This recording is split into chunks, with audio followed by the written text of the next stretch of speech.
نبينا وشفيع ذنوبنا وطبيب نفوسنا أبي القاسم محمد اللهم صل على محمد وآل محمد وعلى أهل بيته الطيبين الطاهرين المعصومين الذين أذهب الله عنهم الرجس وطهرهم تطهيرا.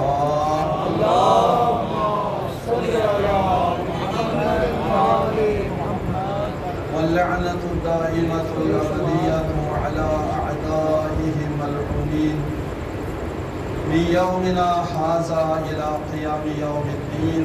أما بعد فقد قال الله الحكيم بسم الله الرحمن الرحيم إن الدين عند الله الإسلام.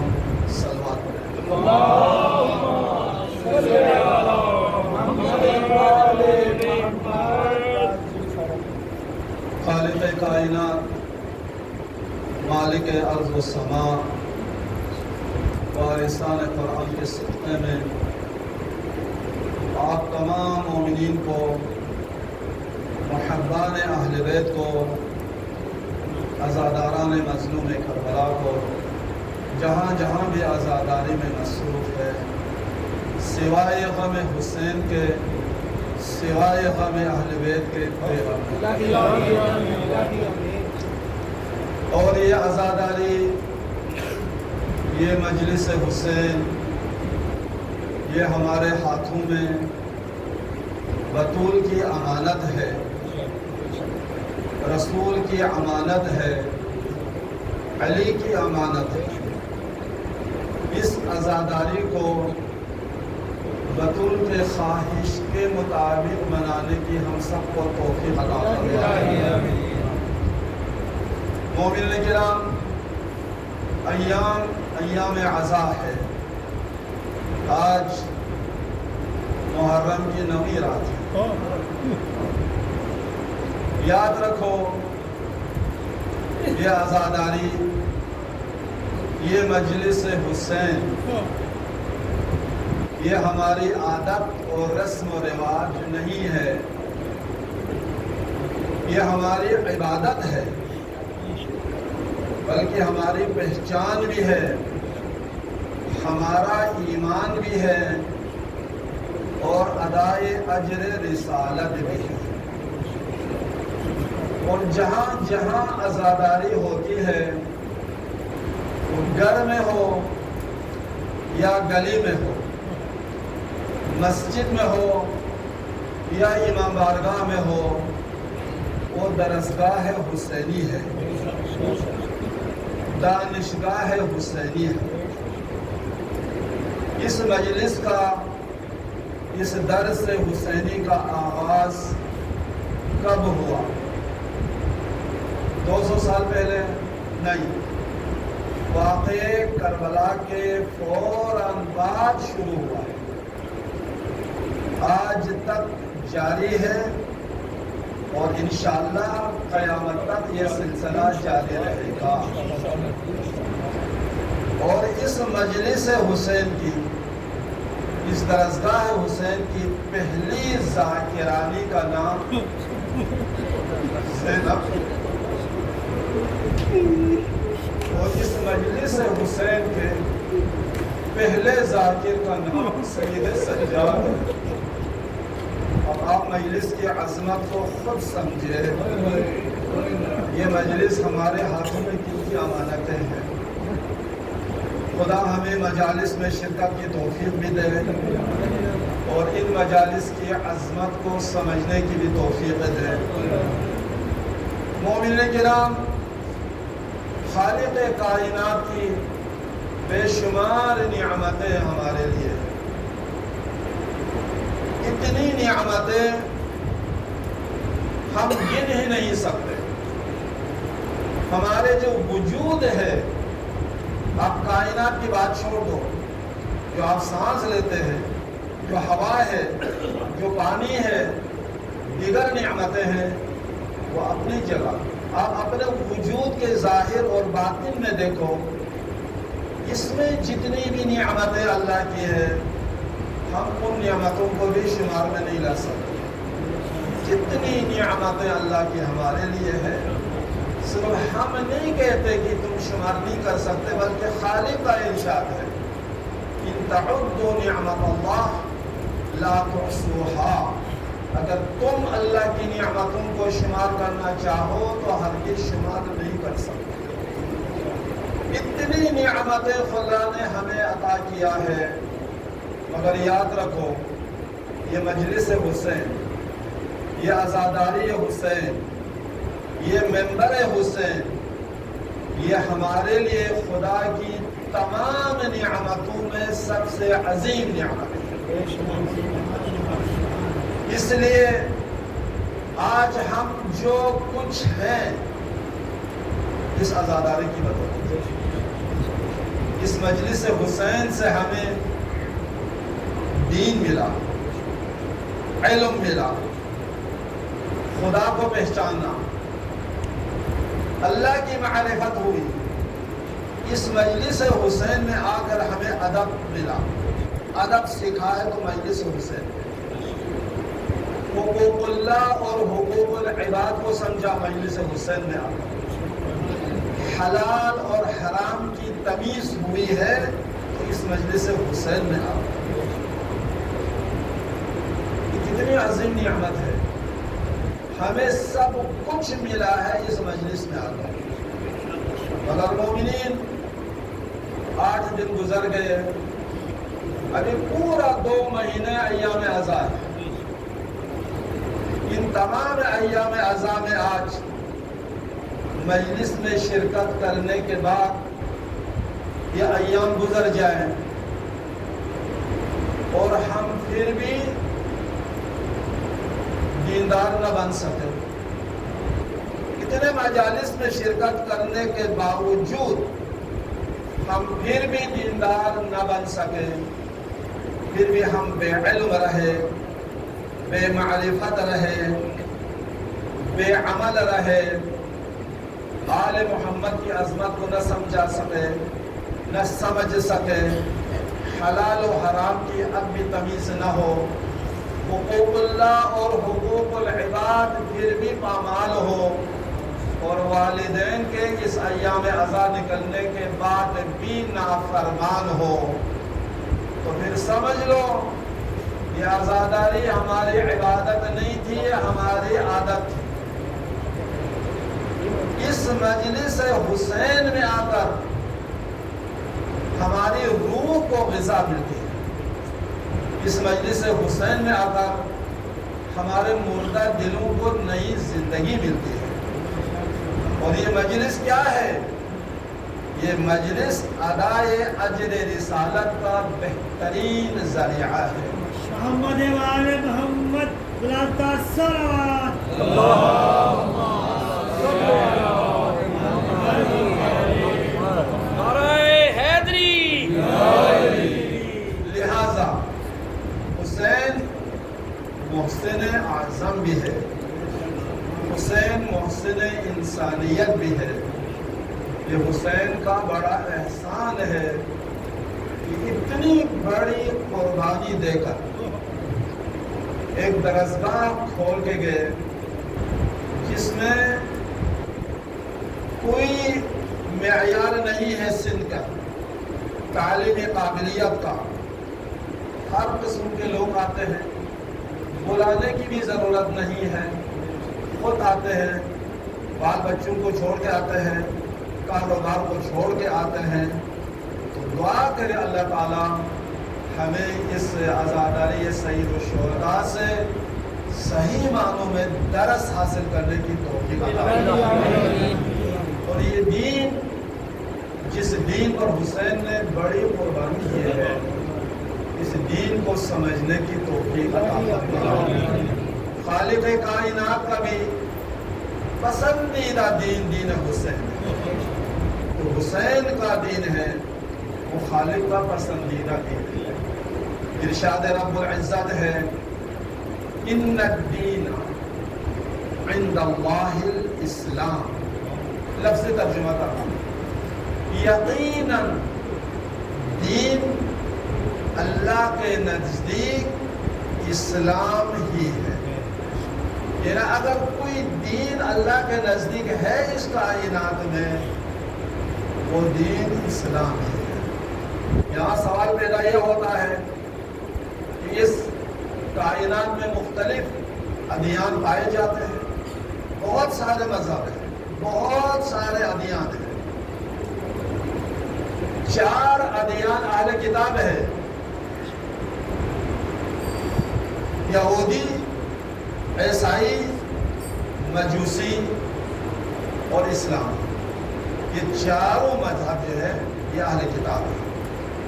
ان کے علاوہ بھی بے شمار ادیان دنیا میں پائے جاتے ہیں, مگر خالق کائنات کا ارشاد ہے اگر اللہ کے نزدیک کوئی دین ہے تو وہ اسلام ہی ہے. یہ سوال پیدا ہوتا ہے کہ باقی ادیان اللہ کے نزدیک دین کیوں نہیں ہے؟ باقی جو ادیان ہے وہ اللہ کو پسند کیوں نہیں ہے؟ اللہ کو اسلام ہی پسند ہے. اس اسلام میں کیا خوبی ہے دیکھنا چاہیے. اس اسلام میں کیا کمالات ہیں, اس اسلام میں کیا کامل چیزیں ہیں, ہمیں تھوڑی دیر پہلے سوچنا چاہیے. دین کا معنی دستور العمل ہے, دین کا معنی قانون ہے. دین قانون کا نام ہے, دین دستور العمل کا نام ہے. تو اگر دین قانون کا نام ہے تو باقی جو قانون ہے وہ اللہ کو کیوں پسند نہیں ہے؟ باقی جتنے بھی دستور العمل ہے وہ اللہ کو کیوں پسند نہیں ہے؟ کیا خصوصیات ہے اسلام میں, کیا کمالات ہے اسلام میں, کیا خوبی ہے اسلام میں جس کمالات کی وجہ سے, جس خوبی کی وجہ سے اللہ نے اس دین کو پسندیدہ دین قرار دیا؟ تو مومنین, باقی ادیان سے ہٹ کر اسلام میں چند خصوصیات ہیں جن خصوصیات کی وجہ سے اللہ نے اس دین کو اپنا دین کہا. پہلی چیز, اسلام میں جو خصوصیات ہیں وہ 5 گانا نمازیں با جماعت ہیں. کسی دین میں, کسی مذہب میں 5 گانا نمازیں با جماعت نہیں ہے. یہ دین اسلام ہے کہ جس میں 5 وقت نماز با جماعت ہے. ایک خصوصیت یہ ہے. ایک خصوصیت اس کی کیا ہے کہ یہ اسلام جو ہے یہ دین تسلیم ہے. اللہ نے اس دین کو کیوں پسند کیا, اپنا دین کیوں کہا, باقی جتنے ادیان ہیں اس کو رد کیوں کیا, اسلام میں کیا خوبی نظر آئی؟ اس لیے کہ یہ اسلام دین تسلیم ہے. کیا مطلب؟ جس کو آپ حاکم مان چکے اس کے ہر حکم کے سامنے سر تسلیم خم کرنا. جو وہ حکم دے اس کے کسی حکم کے سامنے سوچنا بھی غلط ہے کہ میں عمل کروں یا نہ کروں.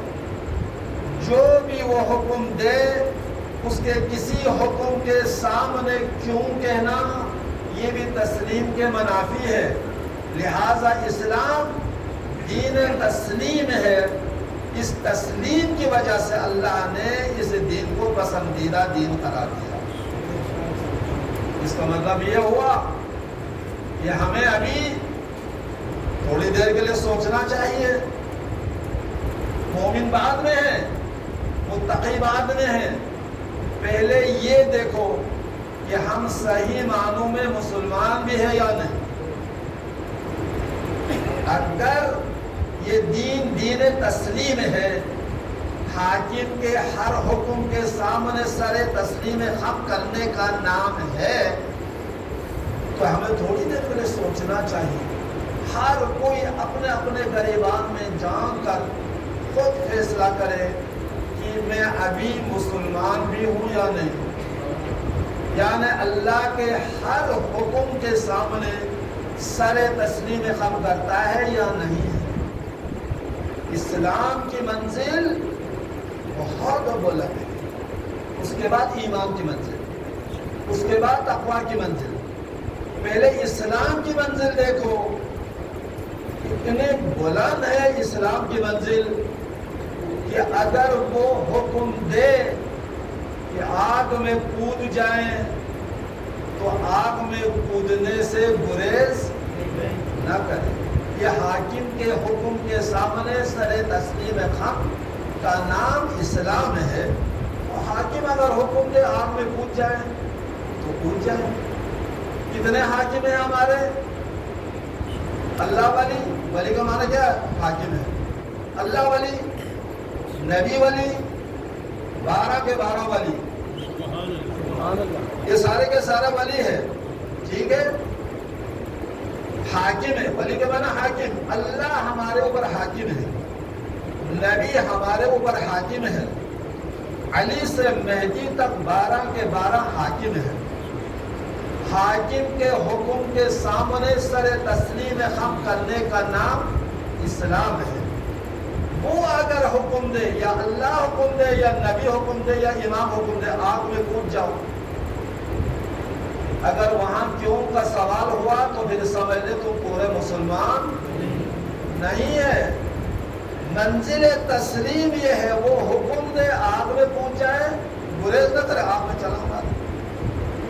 امام جعفر صادق علیہ السلام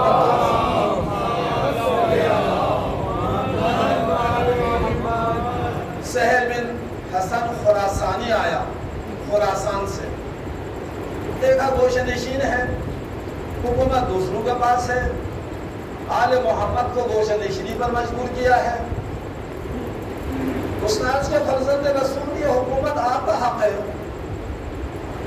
آپ کا حکومت پر قبضہ کیجئے۔ خراسان میں اس وقت کم سے کم 1,00,000 مومن تلوار ہاتھ میں لے کر جنگ کرنے کے لیے تیار ہے۔ امام علیہ السلام نے جواب نہیں دیا، بلکہ کنیز کو حکم دیا تنور میں آگ روشن کرو۔ تنور میں آگ روشن کیا، انگاروں سے جب وہ تنور بل گیا، امام علیہ السلام نے حسن بن سیر خراسانی سے فرمایا اس آگ میں چھلانگ مارو، کود جاؤ۔ عرض کے مولا غلطی ہو گئی، بچے چھوٹے ہیں، عالم مسافرت میں ہوں، بس اتنی سی بات ہو رہی تھی، اتنے میں معروف ترخی آئے، ہاتھ میں جوتی لے کر امام علیہ السلام کو سلام کیا۔ امام نے فرمایا جوتی رکھ لو اور اس تنور میں چھلانگ مارو۔ نہ ادھر دیکھا نہ ادھر دیکھا، نہ امام سے کوئی اور سوال کیا، حاکم کا حکم تھا، سیدھا تنور میں چھلانگ مار دیا، تنور کے اوپر ڈھکن ڈال دیا۔ اب خراسانی کے ساتھ چھٹے تاجدار علیہ السلام کی گفتگو ہو رہی ہے اور اس کے سمجھ میں امام کی بات نہیں آ رہی، اس کا ذہن پورا تنور میں ہے، اس بندے کے کیا حال ہوا ہوگا۔ تھوڑی دیر کے بعد امام گئے، ڈھکن اٹھا دیا، معروف ترخی آگ کے انگاروں میں آگ کو گلزار سمجھ کر خدا کی تسبیح میں مصروف ہے۔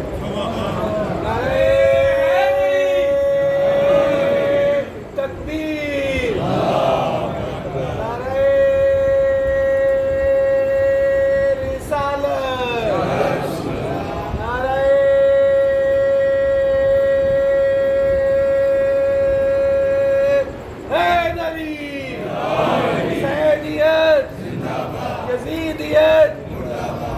بیت کے دشمنوں پہ لعنت، کریم کربلا سلطان کربلا کی ذات پر بلند تر صلوات۔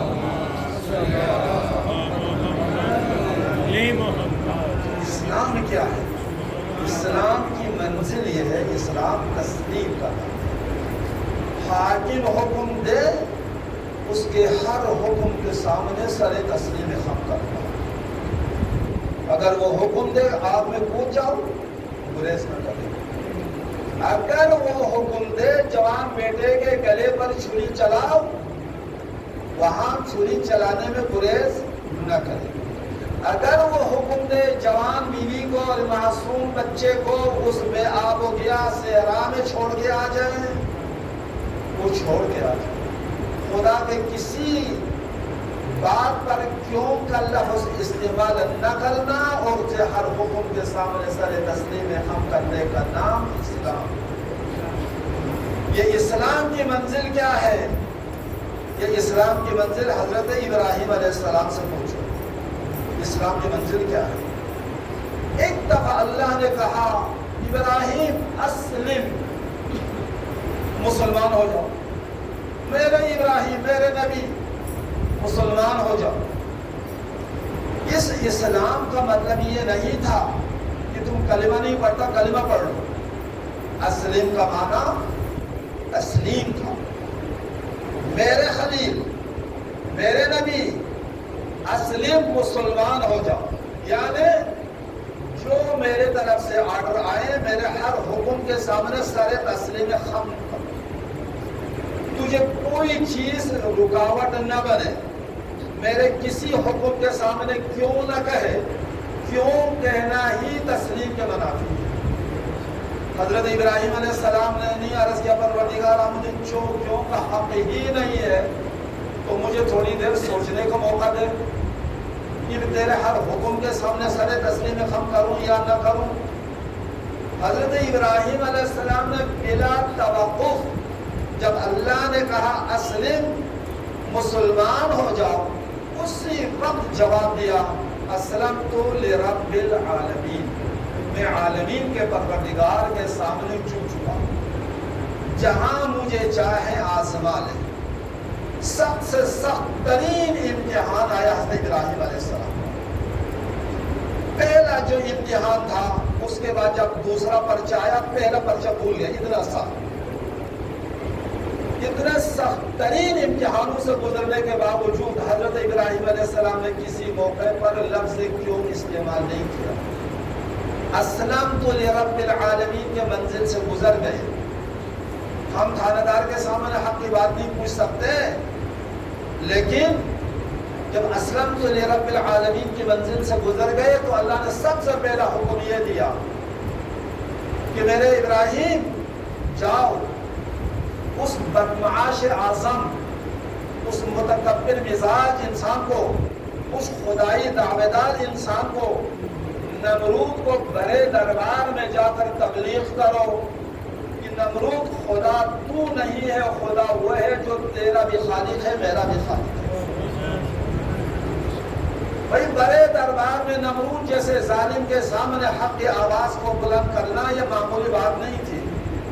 حضرت ابراہیم علیہ السلام نے کیوں کا لفظ استعمال نہیں کیا، اور اس تبلیغ کے انجام جو ہونا تھا وہ حضرت ابراہیم بھی جانتے ہیں، خدا بھی جانتا ہے، لیکن ہوا کیا؟ بڑے دربار میں جا کر نمرود کو تبلیغ کی کہ نمرود خدا تو نہیں ہے، خدا وہ ہے جو تیرا بھی خالق ہے میرا بھی خالق ہے، تو نہیں تھا وہ تھا، اب تم ہے وہ ہے، کل تو نہیں رہے گا وہ رہے گا، وہ ازلی بھی ہے وہ ابدی بھی ہے، تو کل کی تم پیداوار ہے اور فانی ہے، فانی خدا نہیں ہو سکتا باقی خدا ہو سکتا ہے۔ علماء کا کی صحت و سلامتی کے لیے، مومنین کی صحت و سلامتی کے لیے نواز بلند تر صلوات۔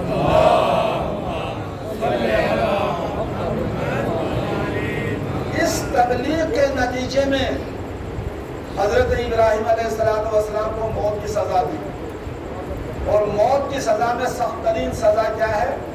آگ میں جلانا۔ میلوں دور آگ روشن کی گئی، وہاں سے پرندے بھی نہیں اڑتے تھے ایک انسان کو جلانے کے لیے، لیکن حضرت ابراہیم علیہ السلام کو کیسے آگ میں پھینکے؟ شیطان نے منجنیق بنا کر اس کو دکھایا اس طریقے سے ابراہیم کو پھینکو۔ حضرت ابراہیم علیہ السلام کو منجنیق میں رکھ کر آگ میں ڈالا گیا، لیکن دل میں دھڑکن بھی نہیں ہے، زبان پر ذکر الہی مسلط ہے، اور ادھر آسمان سے زمین تک کے سارے مخلوق یک زبان ہو کر چیخ اٹھی کہ ایک ابراہیم تھا جو زمین پر سجدہ کر کے سبحان ربی الاعلیٰ و بحمدہ کہتا تھا، آج نظر آتش ہو رہا ہے۔ خدایا تو بچا سکتا ہے، بچاتا نہیں۔ اللہ تعالیٰ نے جبریل کو کہا اگر میرے ابراہیم کو تیری مدد کی ضرورت ہے جاؤ جا کے مدد کر لو۔ جبریل بھی آئے، مدد کے لیے کہا، فرمایا مدد کی ضرورت ہے لیکن تجھ سے نہیں ہے، جس سے ہے اس سے مانگو۔ فرمایا مانگنے کی ضرورت نہیں، وہ دانائے حال ہے، وہ سب کچھ دیکھ رہا ہے۔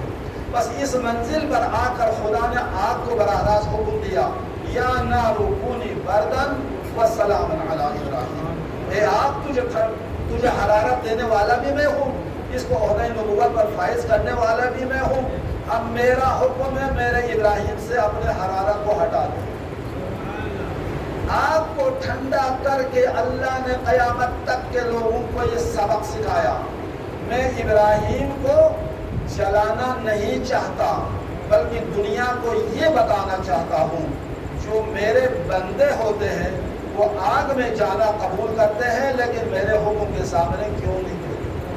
نماز بلند الصلوات۔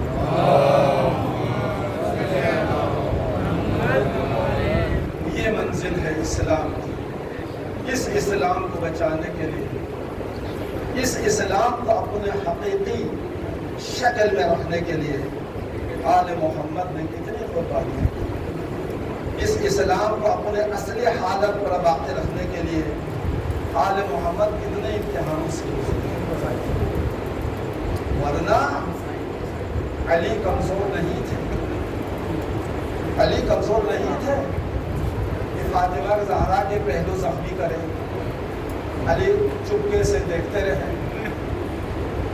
حسین کمزور نہیں تھے، اگر حسین فتح حاصل کرنا چاہتے فتح حاصل کر لیتے، لیکن اس اسلام کو اپنے اصلی صورت پر باقی رکھنے کے لیے اتنی بڑی قربانی دی۔ سب سے بڑی قربانی کیا ہے؟ اکبر جیسے جوان کی قربانی، یہ کوئی معمولی قربانی نہیں ہے۔ کون اکبر؟ کتنا پیارا بیٹا تھا لیلا کا جس کا نام اکبر ہے۔ 10ویں کے دن ڈلنے کے بعد جب یہ جوان ماں کے خیمے کے دروازے پر کھڑا ہوا ہوگا وہ کیسا سما ہوگا؟ ماں نے پوچھا ہوگا نا اکبر بیٹا کیسے آنا ہوا؟ تو جھجکتے ہوئے لہجے میں اکبر نے عرض کیا اماں تو ترستی رہی کہ میرا جوان بیٹا مجھ سے کوئی چیز نہ لے اور میں بسم اللہ کر کے دے دوں۔ اماں آج میں مانگنے کے لیے آیا ہوں۔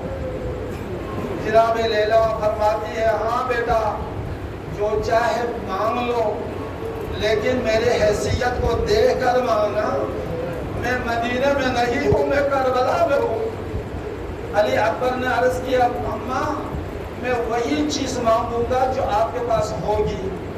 ہاں بیٹا مانگ لے۔ علی اکبر عرض کرتے ہیں اماں ذرا جگر پر ہاتھ رکھ لو تو میں مانگوں۔ جناب لیلا فرماتی ہے بیٹا میں حاجرہ نہیں ہوں، میں تیرے صابر باپ کے گھر کی کنیز ہوں، جو مانگنا ہے تو مانگ لے۔ علی اکبر نے عرض کیا اماں کچھ بھی نہیں مانگتا، موت کی اجازت مانگو۔ عزادارو اکبر جیسے جوان کے منہ سے موت کا نام سن کر لیلا جیسی ماں سہ گئی اور کہہ دیا بیٹا تو نے مانگ لیا میں نے دے دیا۔ اس کے بعد کنیز کو حکم دیتی ہے جاؤ جا کے اکبر کے غلام کو کہہ دو کہ گھوڑا تیار کر کے خیمے کے اندر بھیج دے، آج میں اپنے بیٹے کو اپنے ہاتھ سے سوار کروں گی۔ اکبر کے غلام نے گھوڑا تیار کر کے اندر بھیج دیا۔ گھوڑے کی باغ ماں کے ہاتھ میں ہے، جوان بیٹے کے سامنے لا کر فرماتی بیٹا اکبر گھوڑے پر سوار ہو جاؤ، رکاب تھامنے والی خود ماں ہے، ماں نے خود رکاب تھام کے بیٹے کو سوار کیا ہوگا۔ سوار کرنے کے بعد علی اکبر سے فرماتی ہے بیٹا ذرا چہرے سے تحت الحنف ہٹا کر ان تمام بیویوں کو آخری سلام تو کر لو، دیکھو تمہاری پھپھی اماں زینب رو رہی ہے، پھوپھی ام کلثوم رو رہی ہے، بہن سکینہ رو رہی ہے، ان سب کو آخری سلام کرو۔ عزادارو اکبر نے ایک دفعہ سب کو آخری سلام کیا۔ سلام کرنے کے بعد ماں سے اجازت طلب کی، اماں اجازت ہے؟ ہاں بیٹا اجازت ہے۔ یہاں حمید ابن مسلم کہتا ہے کہ میں دیکھ رہا تھا 3 دفعہ پردہ اٹھا، 3 مرتبہ پردہ گرا دروازہ، اور اس کے بعد ایسا گریے کا طوفان اٹھا کہ جیسے جوان کا جنازہ نکل رہا ہے۔ توجیہ یہی تاریخ رکھتے ہیں، کیا توجیہ تھی کہ 3 دفعہ پردہ کیوں اٹھا، 3 مرتبہ کیوں گرا، رونے کی آواز کیوں بلند ہوئی؟ مذکورات نے باری باری علی اکبر سے الوداع کیا ہوگا۔ پہلی دفعہ جب علی اکبر نے گھوڑے کے بعد پکڑ کر اشارہ کیا تو کسی نے پیچھے سے دامن کھینچ لی، تو علی اکبر نے مڑ کر دیکھا کون ہے، تو ڈوبی ہوئی آواز میں کہا بیٹا میں تیری پھوپھی زینب ہوں جس نے تجھے 18 سال پالا تھا۔ پھوپھی ابا میں آپ کی اجازت سے جا رہا ہوں۔ آپ نے تو اجازت دی ہے۔ جناب زینب فرماتی ہے بیٹا میں روک نہیں رہی ہوں بلکہ ایک ارمان پوری کرنا چاہتی ہوں، وہ یہ ہے ابھی تھوڑی دیر کے بعد میں تم سے ملنے کے لیے مقتل میں آؤں گی نا، تو تمہارے پھول جیسا چہرہ خاک و خون میں غلطان چومنے کے قابل نہیں ہوگا۔ بیٹا ایک دفعہ گھوڑے سے اٹھ جاؤ، پھوپھی کو گلے سے لگاؤ، میں جی بھر کر تیرے رخسار کو چوم لوں۔ علی اکبر چومتے ہوں گے۔ جناب زینب نے ارمان پوری کی ہوگی، پھر اشارہ کیا گھوڑے کو تو کسی نے اور دامن کو کھینچ لیا۔ علی اکبر نے پوچھا کون ہے، تو برائی ہوئی آواز میں کہا میں تیری ماں لیلا ہوں۔ اکبر تو نے پھوپھی کو موقع دیا، آخر میں بھی تیری ماں ہوں نا، مجھے بھی آخری دفعہ ملنے دو، میں تیرے پھول جیسے رخسار کو چوم لوں۔ علی اکبر جھکے، ماں کو گلے سے لگایا، ماں نے جی بھر کر علی اکبر کے رخسار کو چوم لیا، اور جب تیسرے دفعہ گھوڑے کے باپ کو اشارہ کیا گھوڑے کو، لیکن قدم نہیں اٹھایا، ایک خاموشی چھا گئی۔ علی اکبر نے گھوڑے سے فرمایا چلتے کیوں نہیں ہے؟ اس بے زبان نے اپنے گردن ہلا کر قدموں کی طرف اشارہ کیا، دیکھا 4 سالہ سکینہ گھوڑے کے سروں کو تھامے ہوئے ہے۔ ایک دفعہ اکبر نے کہا سکینہ گھوڑے کی سم چھوڑ دے، بائی کا حکم تھا، گھوڑے کا سم چھوڑ کر کھڑی ہو گئی، ہاتھ جوڑ کر عرض کرتے میرے جوان بھائی میری کمسنی پر رحم کرنا، اماں کا قد بڑا تھا، پھوپھی کا قد بڑا تھا، انہوں نے آپ کو گلے سے لگا کر آپ کے رخسار کو چوم لیا۔ بھیا اکبر میں آپ کو گھوڑے سے اترنے کے لیے نہیں کہتی، ذرا اپنا دایاں پاؤں قدم رکاب سے نکال دے، میں سکینہ تیرے قدموں کو سینے سے بھی لگاؤں گی اور دل بھر کر میں چوم لوں گی اور شام تک یاد کرتی جاؤں گی میں سکینہ جس نے اکبر کے قدموں کو چوما تھا۔ اللہ رحمت اللہ علی القوم الظالمین سیعلم الذین ظلموا ای منقلب ینقلبون۔